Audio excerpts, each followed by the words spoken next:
జమ్మూ కాశ్మీర్లో తీవ్రవాదులు మరోసారి దారుణానికి ఒడిగట్టారు. అనంతనాగ్లోని లాల్ చౌక్ ప్రాంతంలో విధుల్లో ఉన్న పోలీసు కానిస్టేబుల్పై బైక్పై వచ్చిన ఒక ఉగ్రవాది ఒక్కసారిగా కాల్పులు జరిపి పారిపోయాడు. ఈ దారుణ ఘటనలో తీవ్రంగా గాయపడిన కానిస్టేబుల్ ఆషిక్ హుస్సేన్ ఖురేషీ ప్రాణాలు కోల్పోయారు. 35 ఖురేషీ ఇండియా రిజర్వ్ 3వ బెటాలియన్లో కానిస్టేబుల్గా పనిచేస్తున్నారు.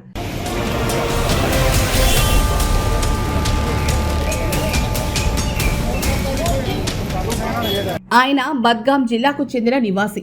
ఈ ఘటన జరిగిన వెంటనే తీవ్ర గాయాల పాలైన ఖురేషిని అనంతనాగ్లోని గవర్నమెంట్ మెడికల్ కాలేజ్ ఆసుపత్రికి తరలించారు. అయితే ఆయన ఆసుపత్రికి తరలించేలోపే మృతి చెందినట్లు డాక్టర్లు ధృవీకరించారు.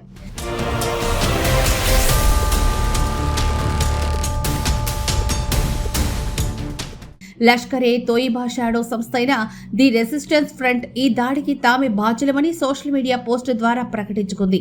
కానిస్టేబుల్ను కాల్చిన దృశ్యాలు బయటకొచ్చాయి.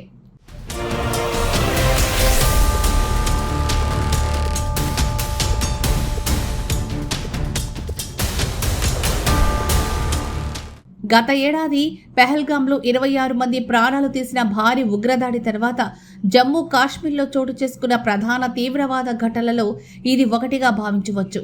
ఆ రోజు పెహల్గాం దాడికి ప్రతిస్పందనగా భారత భద్రతా దళాలు ఆపరేషన్ సింధూర్ పేరుతో భారీ ఆపరేషన్ చేపట్టి ఉగ్రవాద మౌలిక సదుపాయాలను మట్టుబెట్టే పనిలో నిమగ్నమయ్యాయి.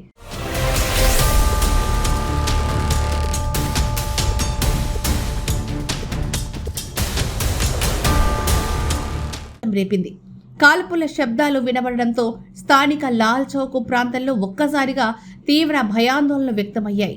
దాడి జరిగిన వెంటనే సైన్యం, పోలీసు దళాలు ఆ ప్రాంతాన్ని పూర్తిగా చుట్టుముట్టి కూంబింగ్ సోదాలు ప్రారంభించాయి. ఆ పరిసర మార్గాల్లో చెక్ పోస్టులు ఏర్పాటు చేసి అదనపు భద్రతా దళాలను మోహరించారు. పారిపోయిన ఉగ్రవాదిని గుర్తించి అరెస్ట్ చేసేందుకు సర్చ్ ఆపరేషన్ కొనసాగుతోంది.